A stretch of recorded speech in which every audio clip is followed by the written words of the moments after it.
Good afternoon, Quilt Roadies. Well, it's been quite a busy time for this family, but hopefully, well, I'm just kidding myself. Tomorrow is October 1st, which means the beginning of my month-long birthday celebration. And for those of you that have been around for a while, you know I celebrate all month long. So I think it's supposed to slow down, but maybe not. Maybe not.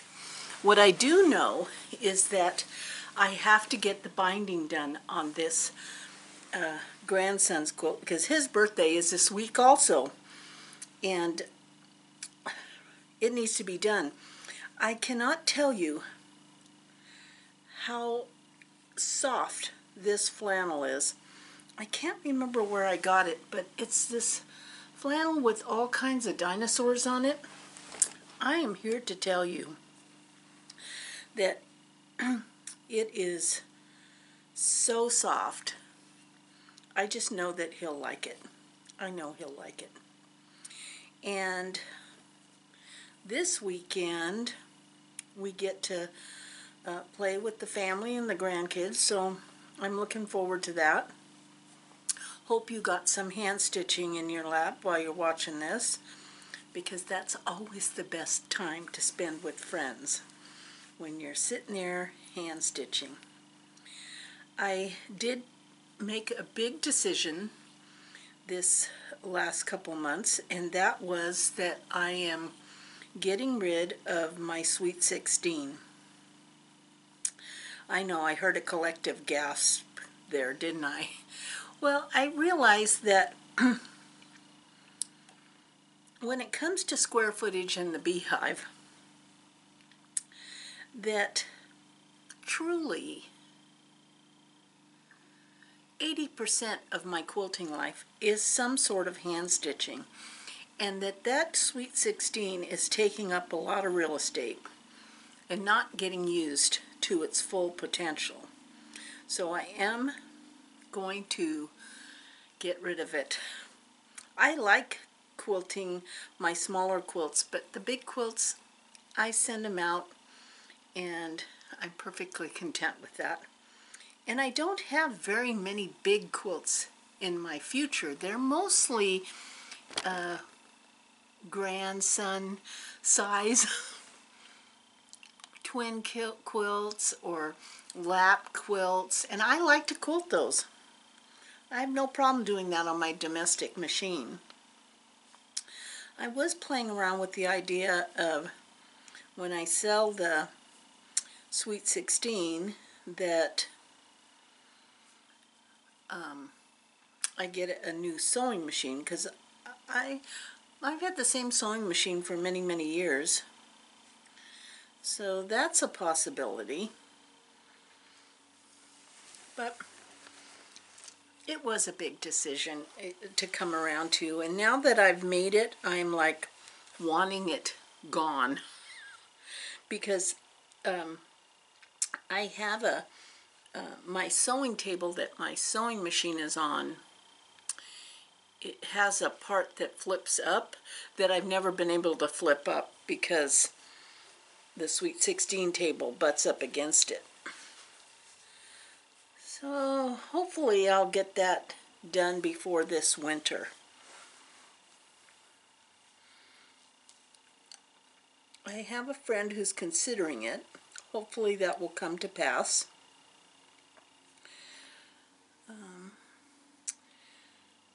So really the only deadline I have right now is getting this binding done in the next couple of days. Yeah. I'm putting a label on this quilt.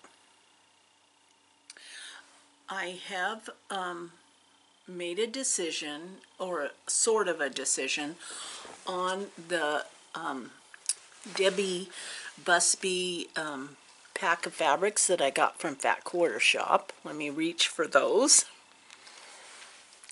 You know, it's this wonderful pack. I don't know, I absolutely love the tomatoes.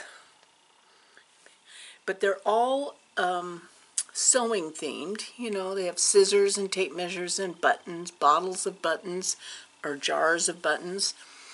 And I finally came to a decision after spending a lot of time on trying to decide what I wanted to do with the fabrics.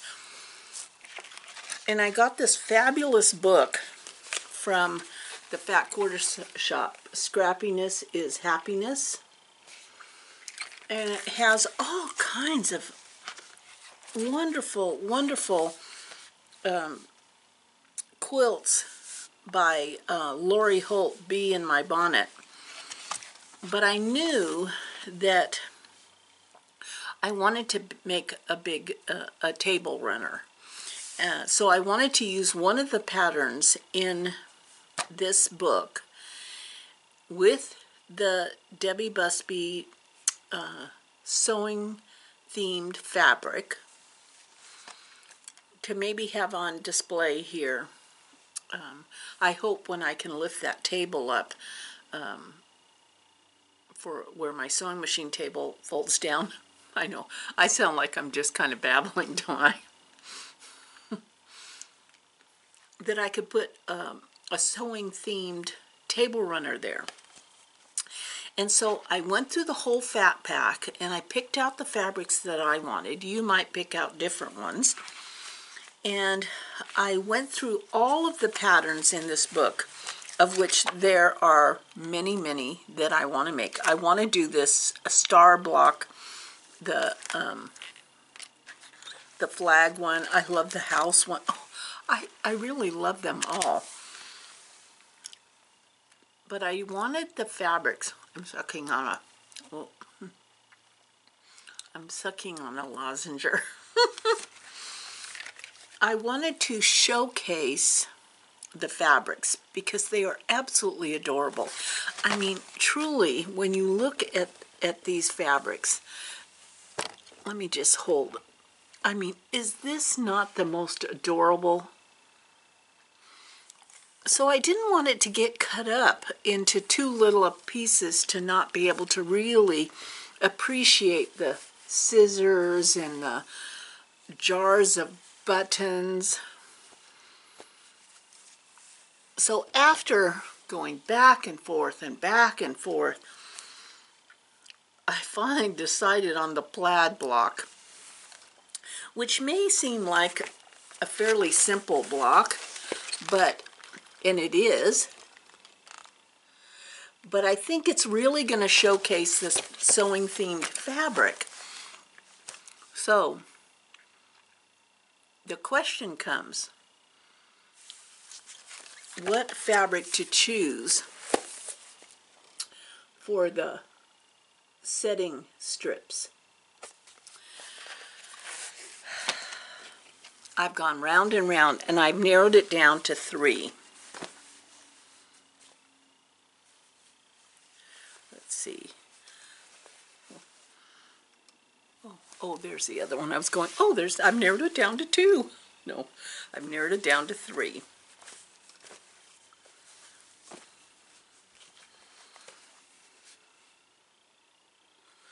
Now, this looks like a lot of fun, this chicken wire. But I wonder if the cattywampus is going to drive me crazy.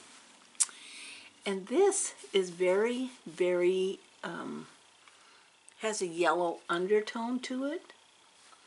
This one has kind of a gray beige undertone to it. So I've been flip-flopping. And I actually don't know which one I want to use. I do know that some of these fabrics have a little gray in them.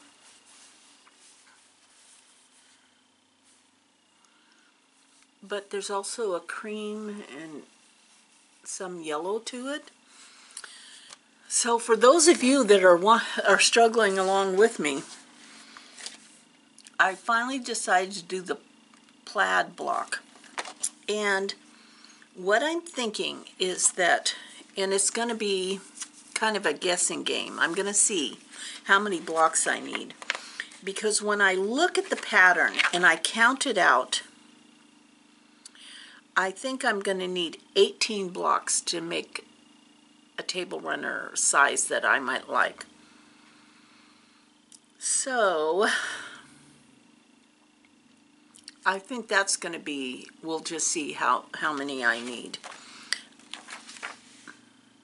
Yeah, this whole book, and this was Scrappiness is Happiness from the Fat Quarter Shop, is just a really, really sweet book. So I've got that on my want-to-do list.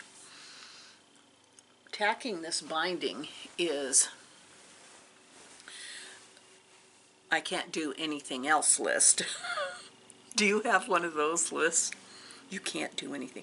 And you know, when I was looking through that book, those Santa hats, that has got to be on my list for November. I don't think I can fit it in October. I mean, I'm going to be celebrating too much. I don't know. Can one celebrate too much? I don't think so. Yeah. And I got jury duty this month, on top of everything else. I finally got a call from the contractor that was going to do some of my remodel. And then I'm licking the thread. I'm not eating it, I promise. And I'm not drinking any coffee, so the thread is still white. The contractor was sending over his front man today to take a look. We have a list of things that need to be done. And we've been very patient because he was supposed to, I mean, he wasn't supposed to. He came last winter and he told me, you know, he's got a list of people, so it was going to take a while, and here we are, fall. And after fall is next winter. And just when the guy was supposed to come over and start taking a look at my list, he got sick. Oh, such a bummer. Such a bummer. So it just, if anything I've learned in the pandemic, I should bring a needle threader over here.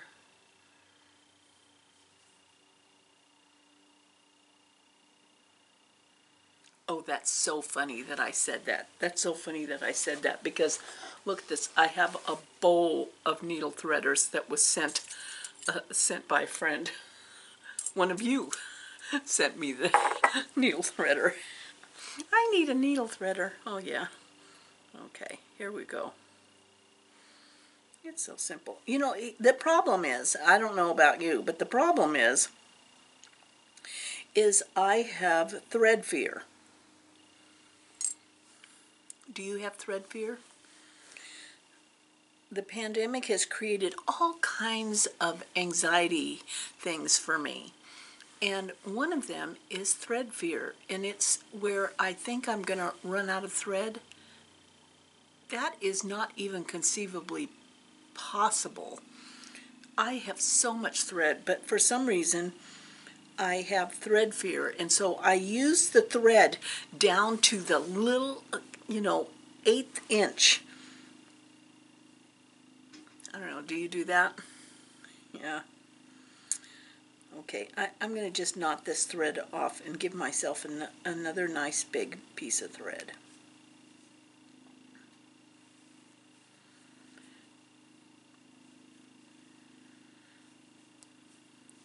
Well, a couple weeks ago, I spent some time, as you have seen in a previous video, I spent some time with some girlfriends, and look at this birthday gift that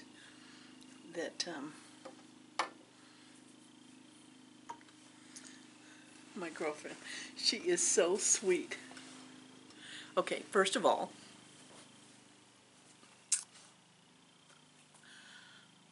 I'm a Halloween freak. I don't know about you, but I'm a Halloween freak.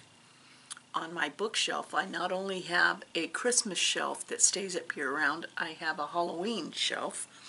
So I have Halloween socks with the little bird from Charlie Brown. I have pot holder. Look at that fabric on the back. I have a candy bucket.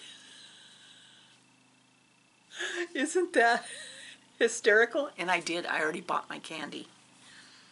And here's the thing. I bought a big bag of candy. You know, we had a fair amount of trick-or-treaters last year. And I'm thinking there might be more this year, you know. Last year we were still in the thick of the pandemic. What do? Do you buy a big bag of candy with the candy you like so that if you have any left over, you get to eat it? Or do you buy the big bag of candy that you don't like so that you won't eat it when Halloween's over? Tell me, what do? I got a bag that was mixed, and I'm giving the candy I don't like out. Yeah. But isn't that the cutest? This is the container my candy's gonna sit in. And then she made me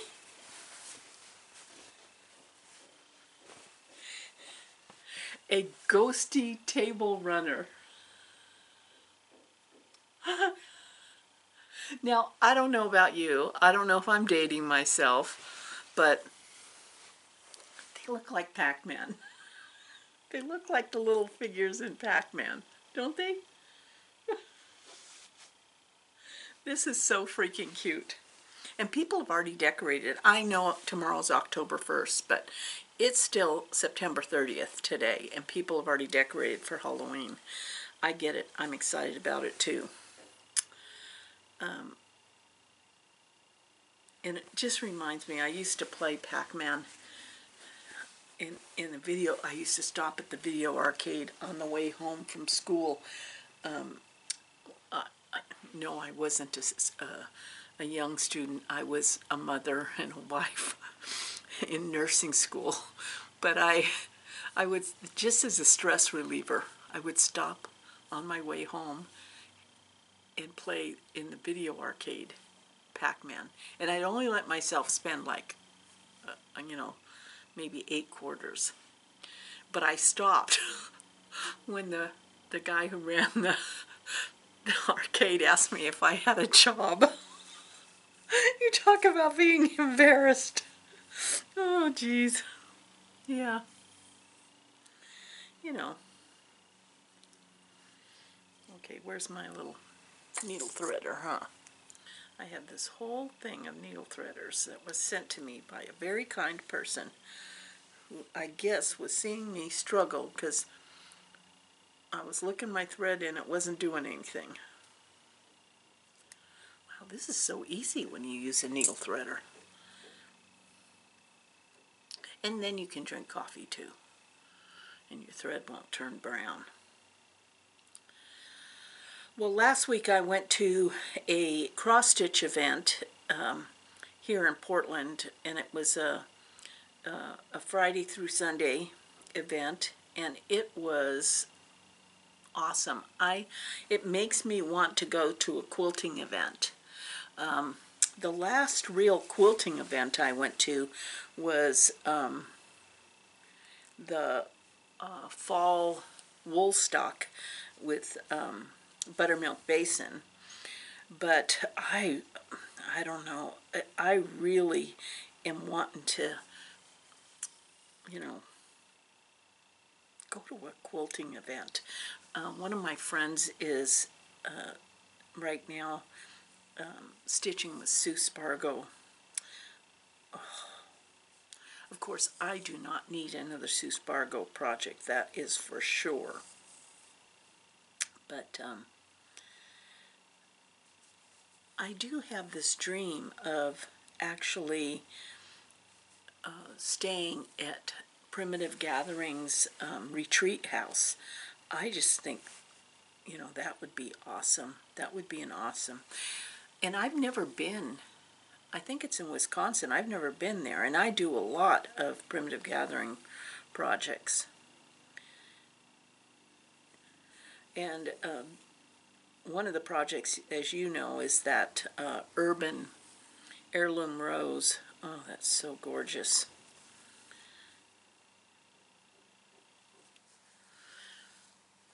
Yeah, so I have many dreams for this winter. Our weather here locally, boy, I totally grieve for all those people in Florida, Cuba, Puerto Rico, South and North Carolina. Oh my gosh. The news has just been, I mean, it's unimaginable. It's just unimaginable. And, you know, back in the day, I, I can remember sometimes with my parents be sailing in bad weather, but it was nothing like that. I just can't even imagine what it would be like. I hope that things can work their way through, and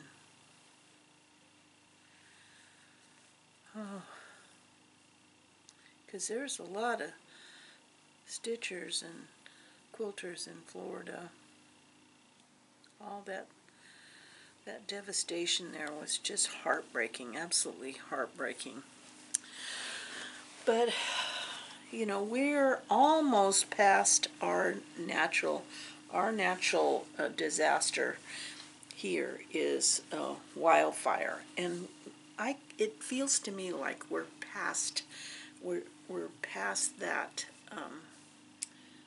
spot, because it just, something changes in the air, you know. And yeah, we have a few warm days coming up, but it's been there's been, like yesterday it rained, and so the ground to me feels damp. The air has a little bit of moisture in it, that cool, moist. So I think we're just about past what would be this area's natural disaster, and I'm looking forward to hunkering down this winter and getting a lot of projects done, getting more bindings done.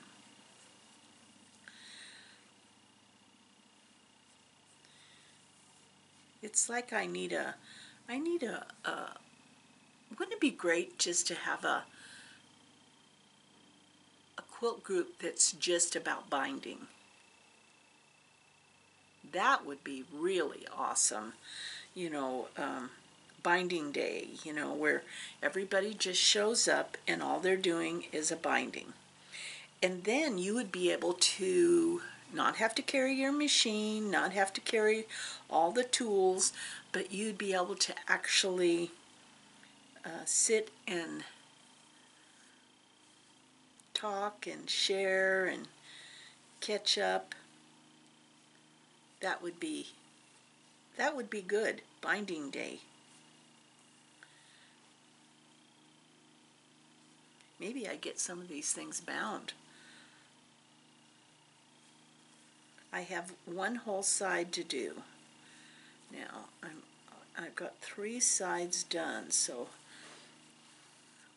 I think I can get it done. Although we're going out to play with our grandson tomorrow.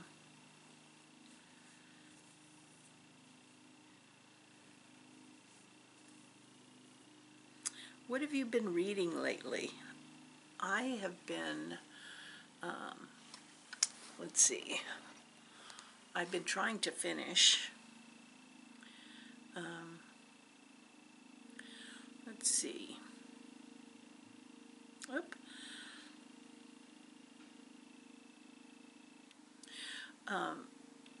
Ordinary Grace.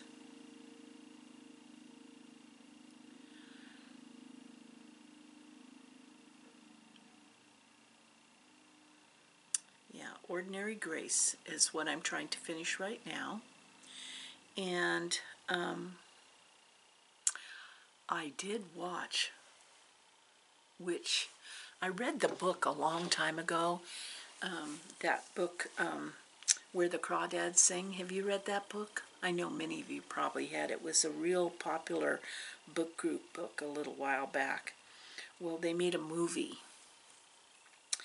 And I have to say the movie was good. You know, the movie was good.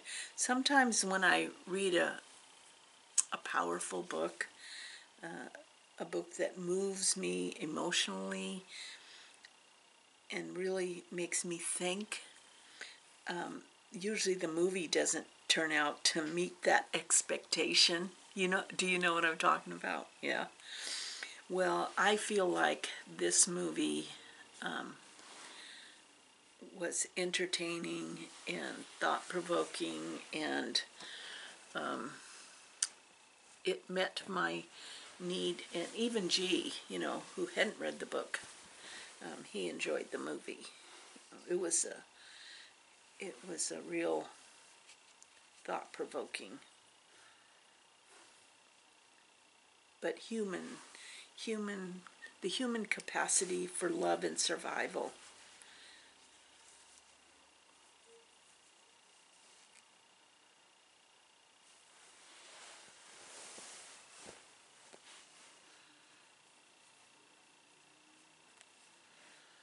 Oh, I'm turning a corner right now. So what are your plans? I feel like, you know, fall just came like that. It's, what do they say on all those little TikTok videos? It's sweater weather. It's sweater weather. And although we still have a few, like tomorrow's supposed to be in the 80s, it's still, you can tell, you know, you can kind of feel it. And my Japanese maple is starting to change. The leaves are changing colors. So it kind of makes me think of all kinds of different crafting that I want to do. And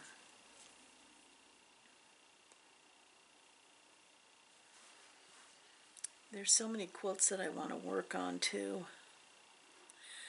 I'm going to be starting the next block of the Heirloom Rose. So those of you that are stitching on that, I'm hoping to get one block done a month. So I'm going to be doing that. I'll get to see my sister. I haven't seen my sister, gosh, in a long time. You know, she moved out of state and was out of state for a year. I was able to visit one time when she lived out of state, but she has never been here, so that's going to be fun. And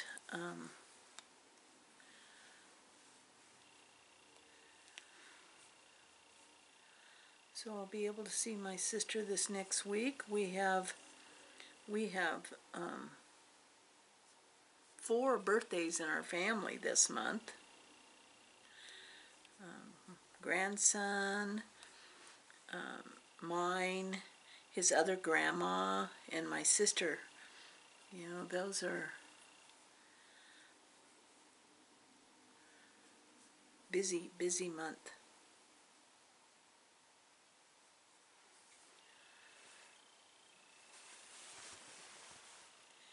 Yeah. I went on to Fat Quarter Shop and I looked at some. I was really tempted. I need to kind of stay off of some of these sites, you know. I mean, I realized when I was looking for the background fabric, of this table runner that I'm going to do from the Scrappiness is Happiness, I realized that I have a whole milk crate. You know, I have these plastic milk crates. I have a whole milk crate that is just filled with Soya fabrics that I got from the Soya brothers. I need to start making some stuff. That's what I need to do. I need to start making some stuff.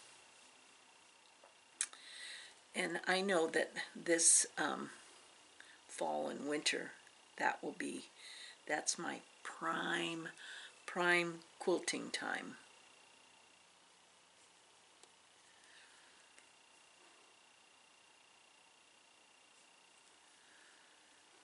So let's see. Let me take a book out of the.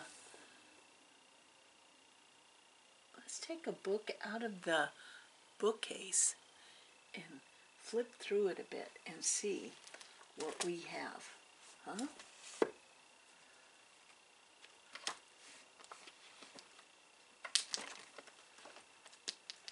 Let's see. Oh, this is. Let's see. Which one do we want? Huh? Which one do you want? I know we've done some other things there. Looking down here.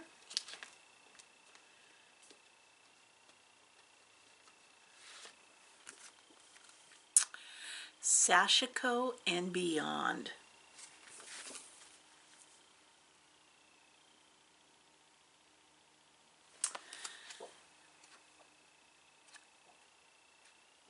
This book not only has instruction on stitching sashiko, it also has projects that you can make.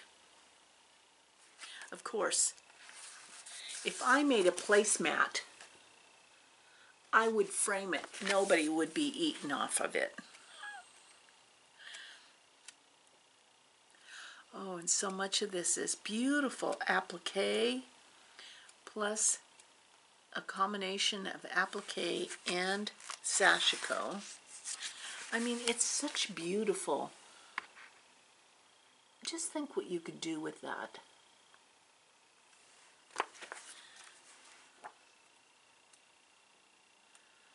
And it's filled with the traditional sashiko patterns.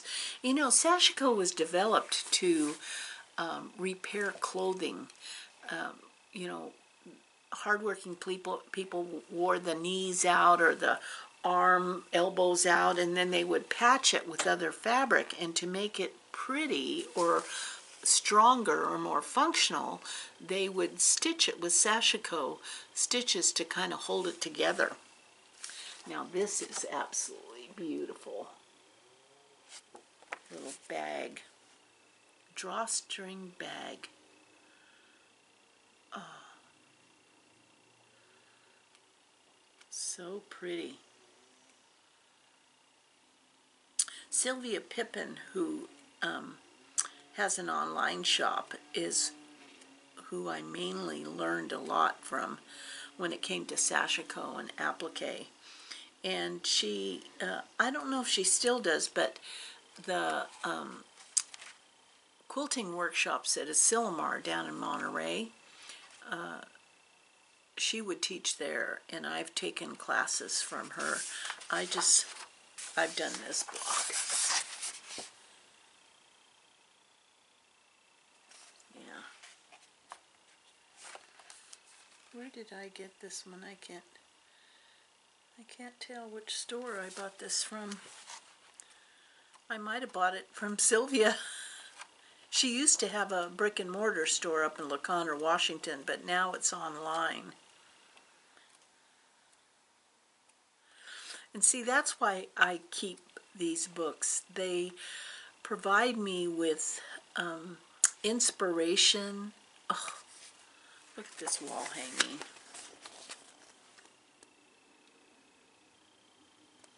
So pretty.